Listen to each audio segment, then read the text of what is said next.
You are going to hear a talk about making the most of graduate school. First, you have some time to look at questions 1 to 6.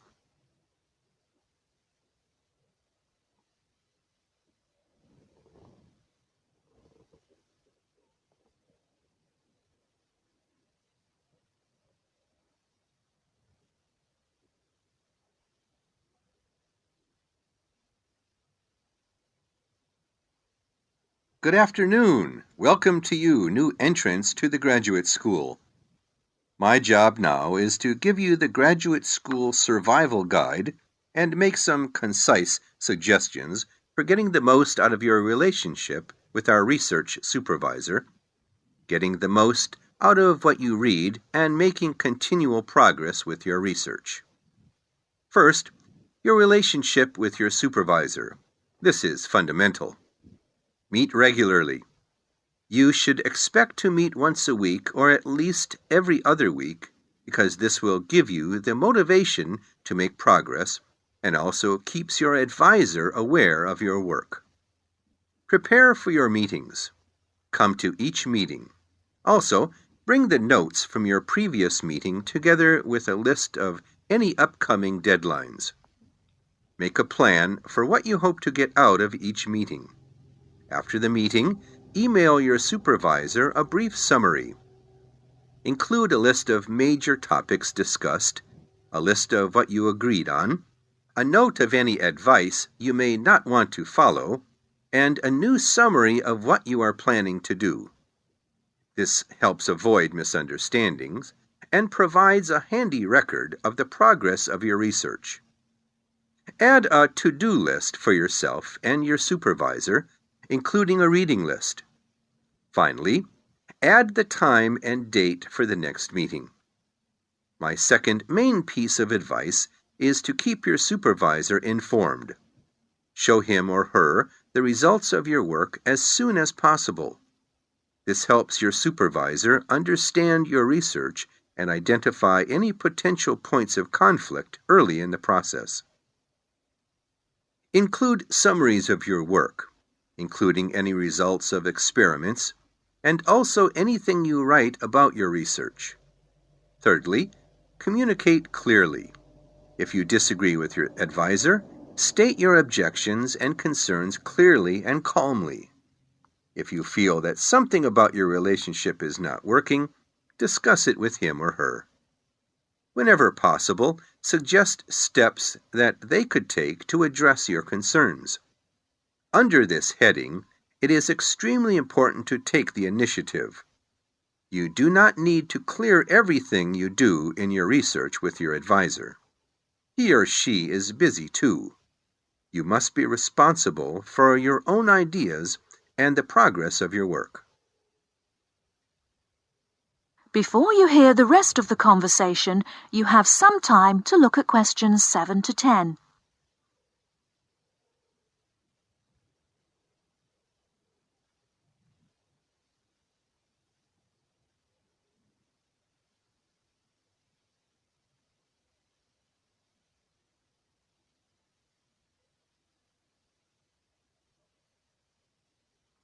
Now listen and answer questions 7 to 10. The second section of my talk is about getting the most out of what you read. The first principle here is to be organized. Keep an electronic bibliography with notes and pointers to the paper files. Keep and file all the papers you have read. Point 2, be efficient. Only read what you need to. Start by reading only the conclusion, scanning figures and tables, and looking at their references. Read the other sections only if the paper seems relevant or you think it might help you get a different perspective. Skip the sections you think you already understand. These are often the background and motivation sections. It's of critical importance to take good notes on every paper you find worth reading. Note especially what problem the author is trying to solve, what approach they take to the problem, and how their approach differs from other approaches. Next, summarize what you have read on each topic. After you have read several papers on the same topic, note the key problems, the various formulations of the problem under consideration, the relationship between the various approaches and the alternative approaches you come across. Let me add one point you might not have already thought of. Read PhD theses. Even though they are long, they can be very helpful for quickly learning about what has been done in your field of interest. Focus particularly on the background sections and method sections. Don't forget to read your advisor's thesis. This will give you an idea of what he or she expects from you. The third section of my talk is about making continual progress with your research. Keep a journal of your ideas. Write down every issue you are thinking about, even if you think it is stupid. This will help you keep track of your progress and keep you from going round in circles.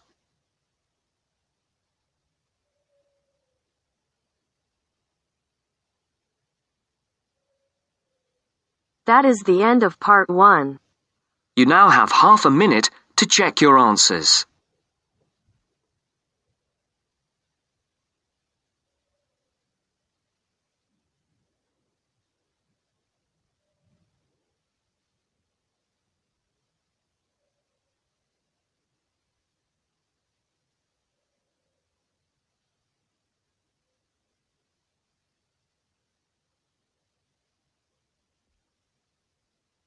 Now turns to part 2. Part 2. You will hear a conversation between a customer and a shop assistant. First, you have some time to look at questions 11 to 15.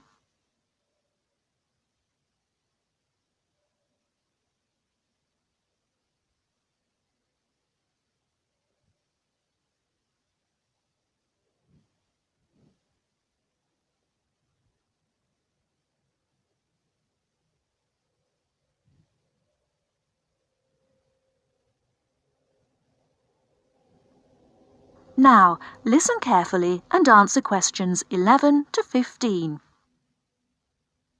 I'm interested in buying a radio. Can you help me? Yes, of course. As you can see, we have this analogue radio on special offer today for £29.99.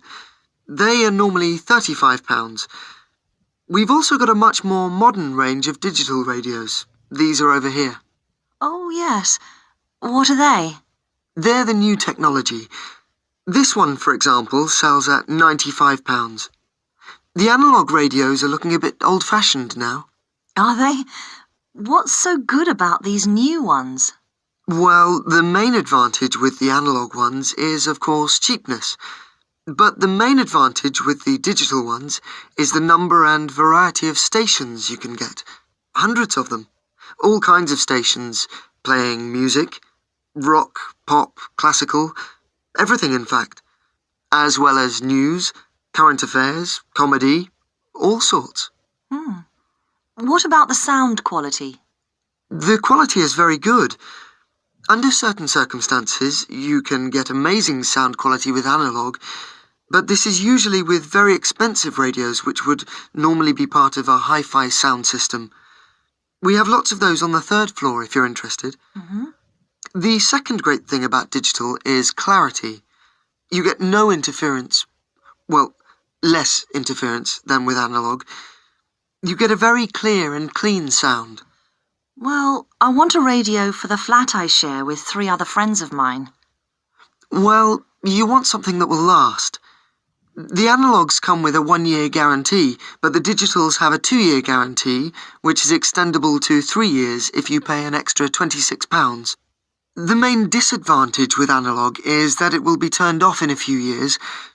We don't know exactly when, but sometime. But what about the batteries? I've heard that they use a lot of batteries. That probably is the one disadvantage of the digital radios. The battery life is not very long, but they all come with rechargeable batteries, which really solves the problem.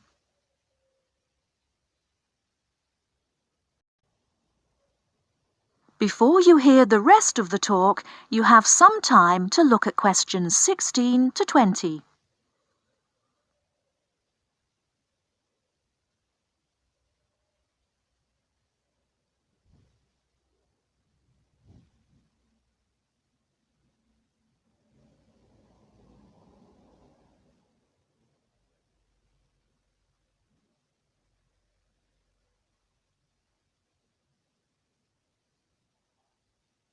Now listen and answer questions 16 to 20.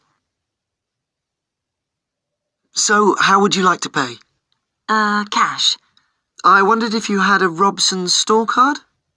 Do you know, I think I do. Here we are. Oh my goodness, I haven't seen one of those for a long time. Those are the old value cards. Now you can get a super value card, which is even better value. Really? I don't know what to do. Well, I can change you onto a super value card if you want. With the super value card, you get double the standard number of points, and your free credit period is longer. With your old card, you get 1 month's free credit, but you can get 3 months free credit with the new card. The interest rate is a bit higher at 22.5% rather than 18.5%, but if you're careful, you don't have to pay interest at all. Well, I'm not sure about that. It seems better in some ways.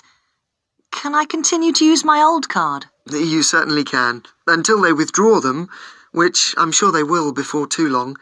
But with the super value card, there are special card-holder-only days, 2 per month, compared with 1 per month with the old card. I see. My old card gave me free delivery too. That's right, free delivery within 20 miles. The super value card gives you free delivery up to 50 miles. Well, that sounds good. I think the old card was free too. With the super value, there is an initial fee of just £12, and then it's very good value. I think I'll pay cash. Very good, madam. That is the end of part 2. You now have half a minute to check your answers.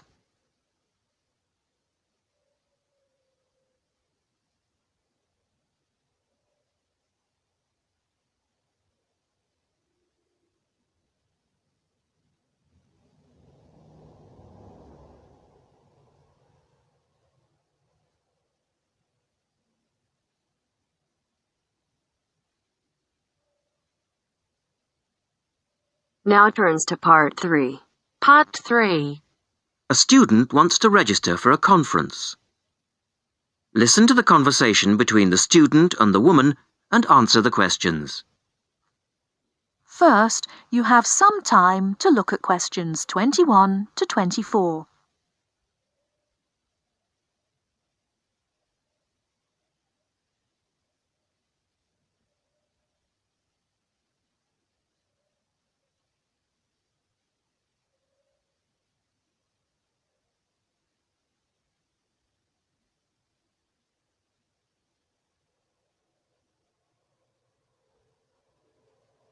Now, listen carefully and answer questions 21 to 24. Good morning. Can I help you? Yes. Is this where we register for the Beyond 2000 conference? Yes. What's your name and I'll get your conference bag. Well, I haven't actually registered yet. I was told I'd be able to register today, so I hope that's okay. I've just arrived in Melbourne. That should be fine if you're a student. I'll need to take your details though. So, can I have your full name? Yes, sure. It's Melanie Mitchell. Is that Mitchell? Yes, that's right. And that's Ms., not Miss. OK, fair enough. And what's your address, Melanie?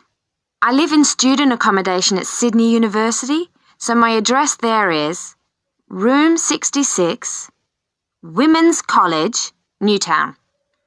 OK. And which faculty are you studying in? I'm in the Faculty of Education. I'm doing a Master's in Primary School Teaching. Right. And may I see your student card because I need to verify that you're a current student? Yes, sure. Here it is. My number is 994578ED. The woman asks the student some more questions about the conference. Before you hear the rest of the talk, you have some time to look at questions 25 to 30.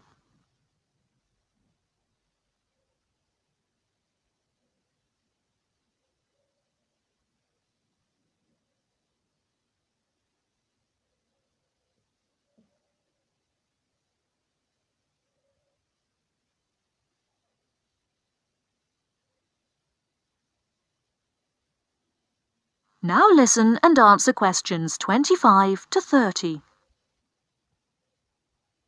OK. Now, do you want to attend all 3 days? The conference runs from Thursday to Saturday. Yes, I think so, if I can afford it. What does it cost? Well, you're eligible for a student discount, which makes it $15 for a day registration or $40 for the 3 days, though it is possible to register for half a day only. I'll register for all 3 days, please. Good. Now, will you be requiring accommodation while you're here in Melbourne? Yes, I suppose I will. What's available? Well, we have several levels of accommodation. You can share a room with another student for $25 a night. Or you can have your own room but share the bathroom. I believe it's just down the corridor. That's $45. Right. Or you can have a single room with your own bathroom. I don't mind sharing a room. On second thoughts, yes, I do. I'll have my own room, but I'll share the bathroom. Right. Now, the conference fee does not include meals, though you do get tea and coffee in the breaks. Shall I put you down for lunch? That's an extra $10 a day. And there's the conference dinner on Friday night, which is $25. Oh, and what about breakfast? Hang on a minute. It's all starting to sound rather expensive. I'll have the lunch, but not the dinner or breakfast, if that's okay. Perfectly okay. Now, a couple of other things. There are a number of special interest groups organised. They're known as SIGs, and you're asked to nominate your preference. They'll take place on the Friday afternoon and Saturday morning, but they're filling up quickly, which is why you need to nominate now. Right. What are the SIGs? Well, there are 6 altogether. Let's see. On Friday, you have a choice between computers in education or teaching reading skills. Or a session on catering for the gifted child. Oh, they all sound interesting. But technology in the classroom is really my area of interest, rather than reading. So I'll go for that. I can probably read up on the gifted child topic myself. Right. And then the Saturday options are a session on cultural differences, or there's music in the primary curriculum, or you could go to the one on gender issues in the classroom. Wow! Can I go to them all? They all sound fascinating. Afraid not. Well, I'm really interested in how boys and girls behave differently, even when they are very young, so I'd better opt for the 3rd session, even though the cultural differences SIG is probably really interesting too. Right. And the music option would be interesting. And how would you like to pay? We accept most credit cards or bank cheques, but not personal cheques, I'm afraid. Been caught out too often before. And cash, of course. We never say no to cash. I'll have to put it on my card because I don't have enough cash on me right now. That's fine. Enjoy your time here with us in Melbourne. That is the end of part 3. You now have half a minute to check your answers.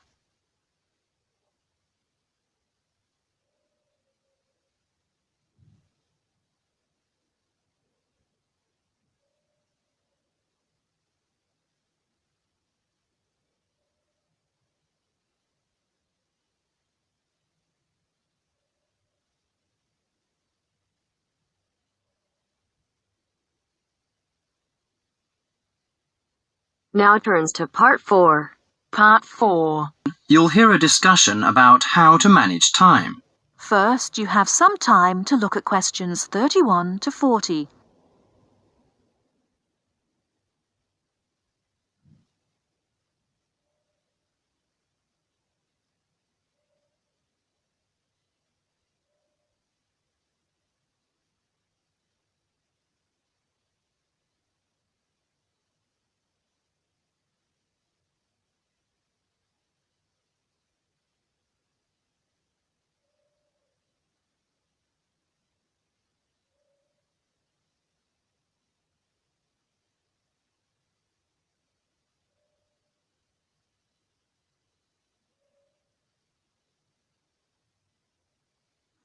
Now, listen carefully and answer questions 31 to 40. Good afternoon, ladies and gentlemen. The topic for today's discussion is time management.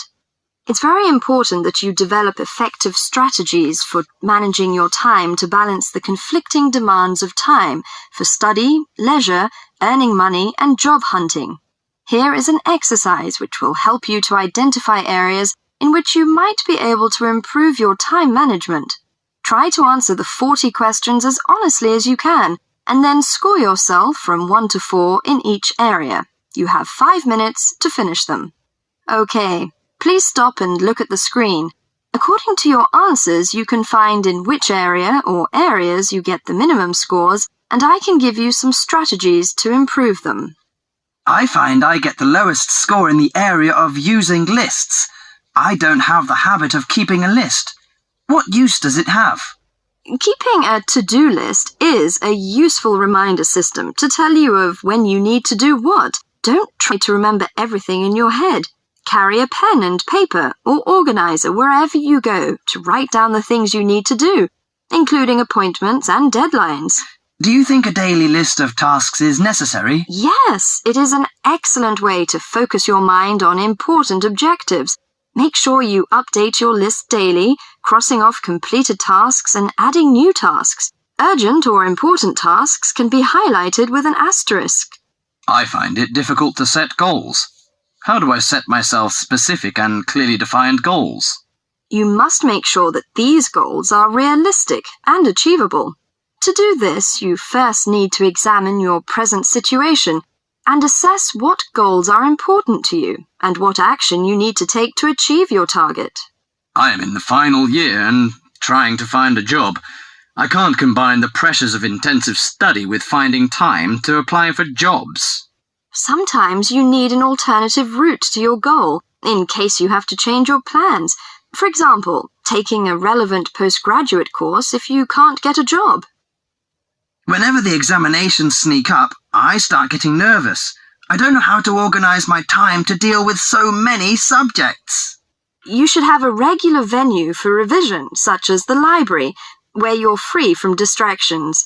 Plan out a revision schedule or timetable so you devote enough time to each subject.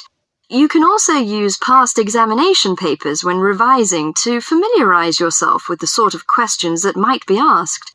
When revising, take a few minutes break every so often to clear and refresh your mind and allow some time off for complete relaxation. I'm always late for everything. You know, the deadline of papers and seminar reports. Sometimes I cannot make decisions immediately, so I ignore them on purpose. So you fall into the area called procrastination. I think it's important that you manage your fear of doing things you don't want to do, and realize that the fear is often far worse than any possible negative results. The best time to do something is usually now. Taking action generates the energy for further action. That is the end of part 4. You now have half a minute to check your answers.